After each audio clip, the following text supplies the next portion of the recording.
배움을 중지하면 20년 배운 것도 2년 내에 잊게 된다. 돈은 빌려주지 않더라도 책은 빌려줘라. 유대인의 속담 중에 현명한 사람은 없으나 현명하게 공부하는 사람은 있다 라는 말이 있다. 다시 말하면 사람은 태어나서부터 한평생 배우도록 만들어져 있다는 것이 유대인이 지닌 인간에 대한 기본 시각이다. 아무리 지혜가 풍부한 사람이라 할지라도 배움을 중지하는 것은 있을 수 없는 일이다. 20년 걸쳐서 배운 것을 2년 내에 잊어버린다 라는 말이 있는 것처럼 인간은 배움을 중지하면 지금까지 배우고 익힌 것을 한순간에 모두 잃게 된다. 인간에게는 현명한 사람이라든가 어리석은 사람의 구별이 있는 것이 아니다. 오직 배우고 있느냐, 배우지 않느냐의 구별이 있을 뿐이다. 즉, 배우지 않는 사람은 이미 사람이 아니라는 말이다. 자녀들로 하여금 무엇인가를 마음에 새기도록 가르치기 위해서는 부모 자신이 먼저 배우는 것을 그만두어서는 안 된다. 즉, 매일매일 배우는 일에 정열을 쏟음으로써 비로소 한 가정의 가장으로 자녀들의 모범적인 교사가 될 수 있는 것이다. 탈무드에서 말하고 있듯 책이란 만인의 공동 소유물이며 만인은 배울 의무를 짊어지고 있는 것이다. 탈무드 한 권을 읽으면 축하 파티를, 책의 민족이라고 불리는 유대인이 살고 있는 곳이라면 어디서나 흔히 볼 수 있는 전통이 있다. 유대인 비즈니스맨들 중에는 아침 통근차 안에서 탈무드를 공부하고 퇴근길에도 탈무드를 읽고 안식일에는 마음 놓고 몇 시간씩 탈무드에 빠져 있는 사람을 흔히 볼 수 있다. 한평생 읽어도 다 읽지 못할 책이지만 한 권이라도 독파한다는 것은 유대인들에게 있어서는 아주 큰 기쁨인 것이다.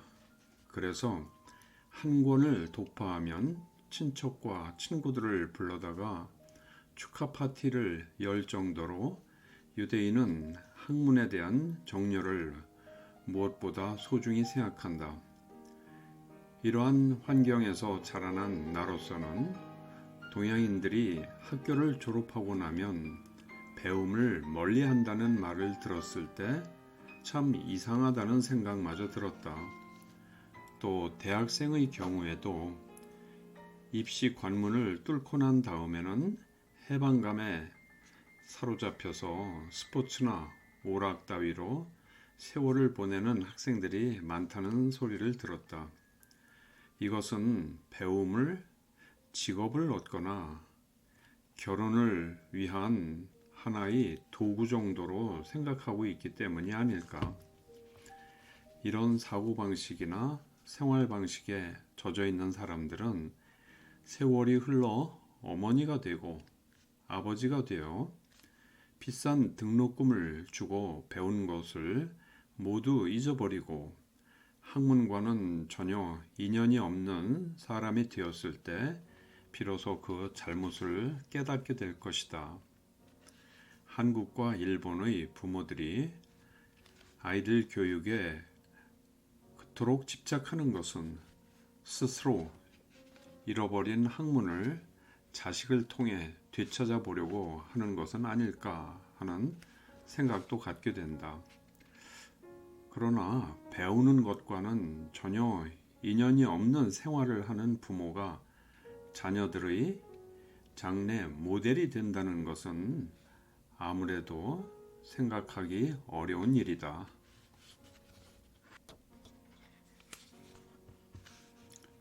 형제 간의 두뇌 비교는 둘을 다 해치지만 개성의 비교는 둘을 다 살린다. 키신저 형제의 건전한 라이벌 의식.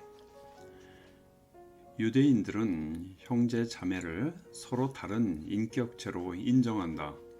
그러기 때문에 형과 동생을 비교하는 일 따위는 절대로 하지 않는다. 형은 저렇게 공부를 잘하는데 너는 도대체 누굴 닮아서 그 모양이니? 이런 식으로 형제 간의 우열을 비교하는 것은 동생에게 어찌할 수 없는 것을 강요하는 셈이 되고, 그렇게 따진다고 해서 동생의 성적이 오를 리도 없다. 그것은 오히려 그를 점점 더 절망의 구렁텅이로 밀어넣어서 형과는 개성이 다른 인간으로 성장할 수 있는 싹마저 자르는 결과가 되기 쉽다. 다시 말하면 형제를 한 가지 능력, 가령 학교 성적만으로 비교한다는 것은 두 사람 모두에게 해만 될 뿐 아무런 이득이 없다. 미국의 국무장관이었던 헨리 키신저의 동생 월터 키신저는 언젠가 이렇게 회상한 적이 있다. 어렸을 때 우리 형제는 라이벌이었다. 그렇다고 해서 그다지 엇나간 경쟁 관계에 있었던 것은 아니다. 우리 둘은 성격이 달랐고 커서는 직업도 전혀 달랐다. 이는 유대인인 부모로부터 서로 다른 인격체로 인정받은 결과였다.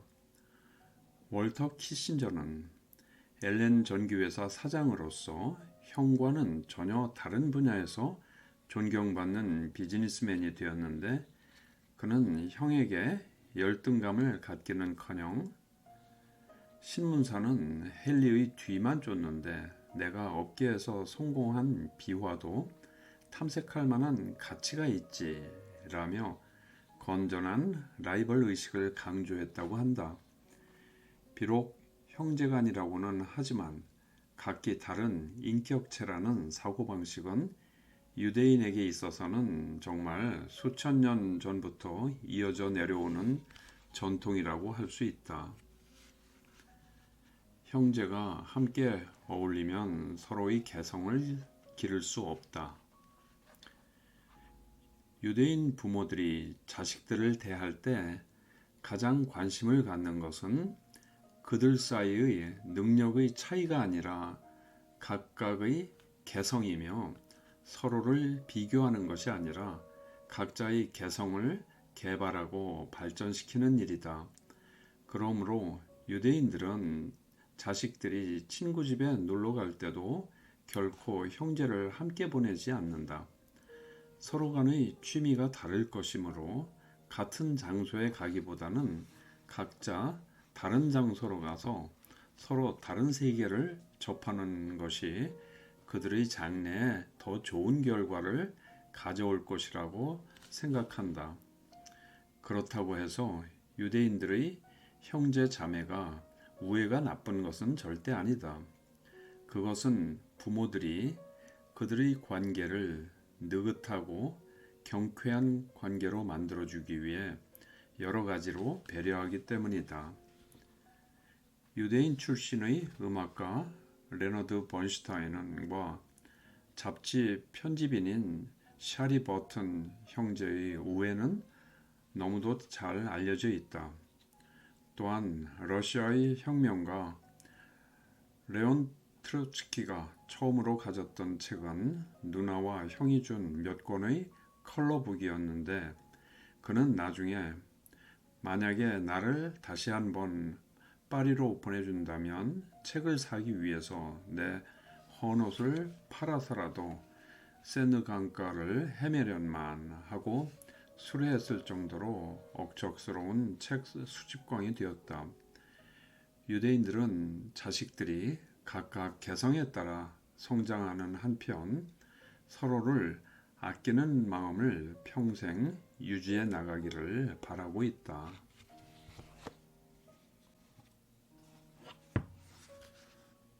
외국어는 어릴 때부터 습관화시킨다. 동양인들은 왜 외국어에 약한가? 내 친구의 남편 중에 일본인 행세를 잘하는 사람이 있다. 그가 일본인처럼 일본인 친구에게 전화를 걸면 상대방이 전혀 유대인이라고 눈치채지 못할 만큼 그의 일본어 발음은 정확했다. 보통 외국인이 일본말을 하게 되면 아무래도 모국어의 액센트를 감출 수가 없는데 그는 5개 국어를 사용하는 가정에서 성장했기 때문에 일본어도 유창하게 구사할 수 있게 된 것이었다. 그런데 그 사람뿐만 아니라 유대인이라면 누구나 2개 국어 이상을 못하는 사람은 드물다. 그것은 유대인이 전 세계 어느 곳에서나 널리 흩어져 살고 있고 오랜 세월 박해를 받아 각 나라를 떠돌아다니지 않으면 안 되었기 때문에 가능한 일이었을 것이다. 게다가 외국어를 잘하는 친척들이 자주 드나들다 보니 유대인들은 어릴 때부터 여러 나라의 언어를 자연스럽게 접하면서 유능한 언어 학습을 받게 되는 것이다. 한국과 일본에서는 중학교 때부터 영어를 필수 과목으로 공부하고 있지만 나는 영어를 자유롭게 구사하는 동양인을 좀처럼 만나기가 어려웠다. 그것은 영어를 배우기 시작하는 시기가 너무 늦어서 그렇지 않을까? 외국어는 가능하다면 어릴 때부터 가르쳐 주는 것이 좋다고 생각한다. 그렇다고 젖먹이에게 영어 회화를 가르치라는 얘기는 아니다. 아직 말을 배우기 전이라도 음악을 듣는 것처럼 자연스럽게 외국어를 들려주라는 것이다. 언어란 말하기보다는 듣고 이해하는 것이 먼저 이루어져야 하기 때문이다. 다행히 유대인들은 대부분 그들이 처한 특수한 환경 때문에 최소한 몇 개 국어를 자유롭게 구사할 수 있다. 이 책을 쓰는데 많은 도움을 준 마잘 토케이어 씨는 모국어인 히브리어는 물론이고 아랍어와 영어를 자유롭게 구사할 줄 안다. 그녀의 아버지는 이스라엘에서 구멍가게를 하고 있는데 그는 히브리어, 아랍어, 아르메니어, 영어까지도 능통하게 구사한다고 한다. 또한 마잘의 남편은 그 외에도 독일어와 스페인어까지 능숙하게 구사하고 나 역시 히브리어, 영어, 헝가리어, 이디시어 그리고 프랑스어도 조금은 한다. 나의 남편도 이디시어를 할 수 있기 때문에 아이들이 들어서 좋지 않은 말을 할 때는 둘만이 통하는 이디시어로 이야기한다. 어학에 능통했던 프로이드 역시 라틴어, 그리스어, 프랑스어, 독일어를 자유롭게 구사했다고 한다. 전기 작가인 라시엘 베이커가 쓴 프로이드의 사상과 생애에는 프로이드가 겨우 10살 때 라틴어의 어미 변화와 그리스어의 문법을 외우기 위해서 벽을 두드리며 방 안을 빙빙 돌아다녔다는 에피소드가 나온다.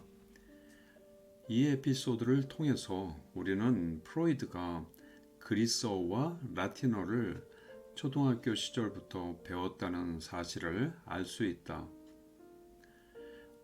어렸을 때부터 외국어를 자주 접하는 유대인들은 단일어만 쓰는 사람보다 언어 능력이 훨씬 뛰어나다.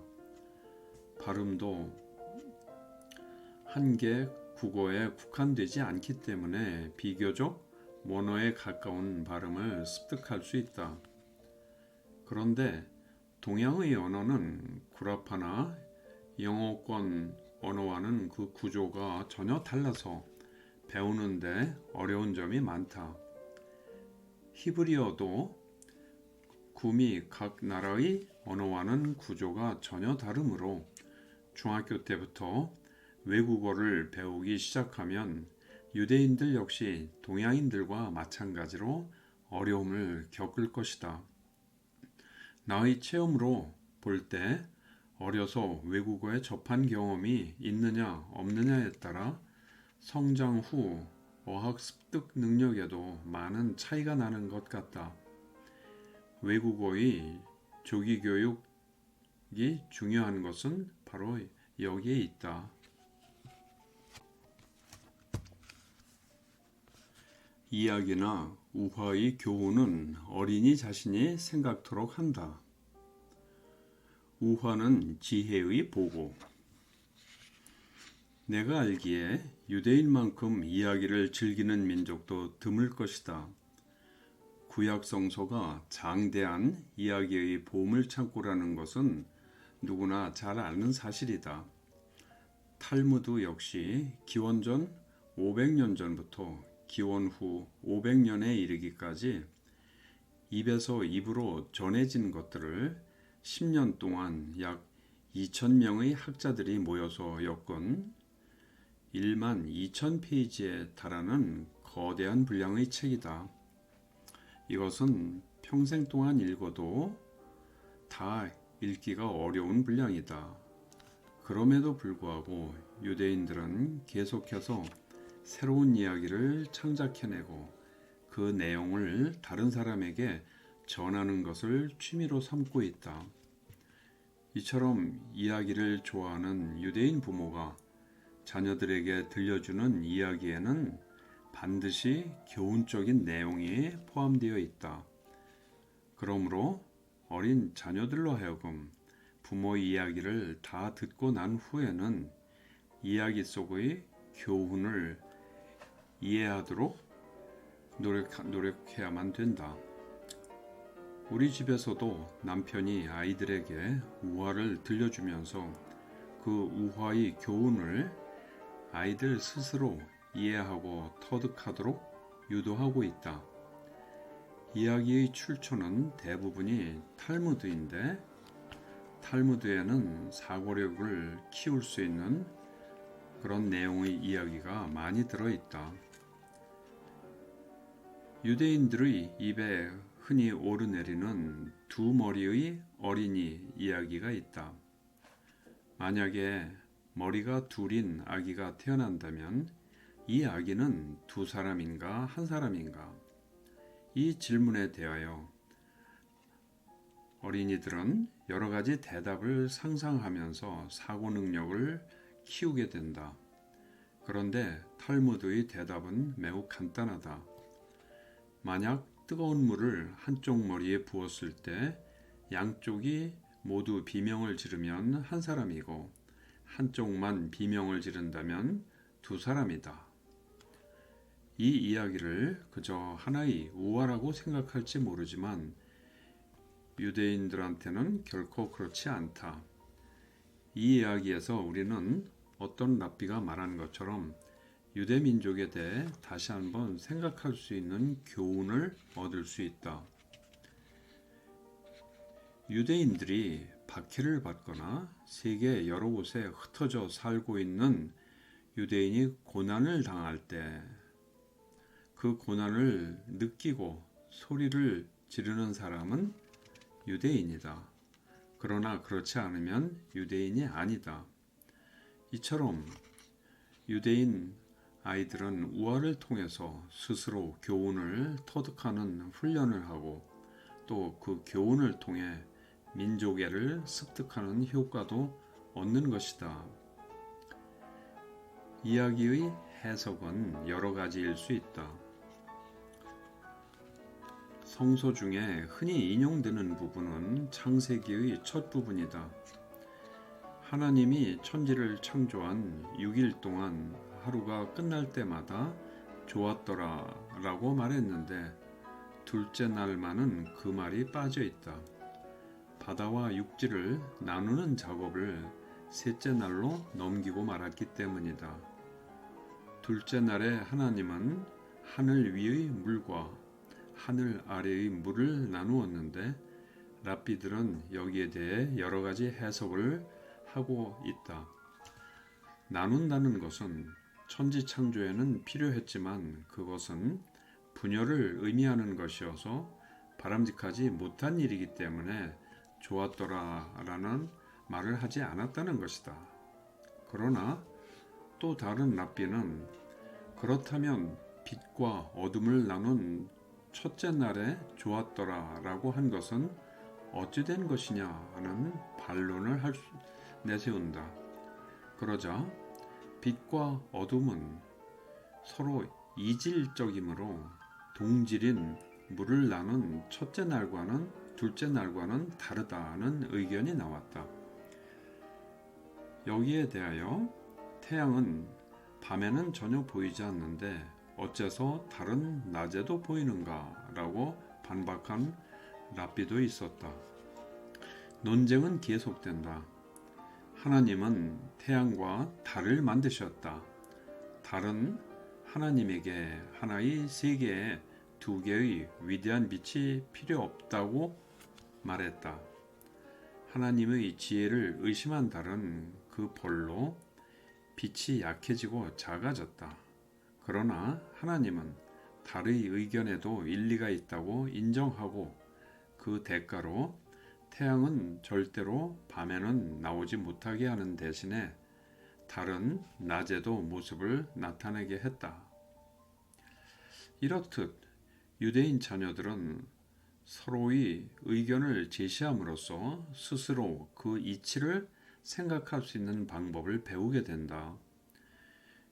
유대인의 이야기나 우화들은 오직 한 가지 정답에만 의미를 두지 않는다. 오히려 여러 가지 관점에서 생각할 수 있는 방법을 배우게 함으로써 그것을 인생의 지침으로 삼는데 그 목적이 있다. 물론 동양에도 옛날부터 전해져 내려오는 여러 가지 이야기가 있다. 그러나 그 이야기에 성서나 탈무드와 마찬가지로 깊은 의미가 포함되어 있다 하더라도 어른들이 그것을 오직 한 가지 해석으로 한정해서 자녀들에게 강요한다면 그것이야말로 자녀들이 머리를 쓸 기회를 뺏어버리는 결과가 될 것이다.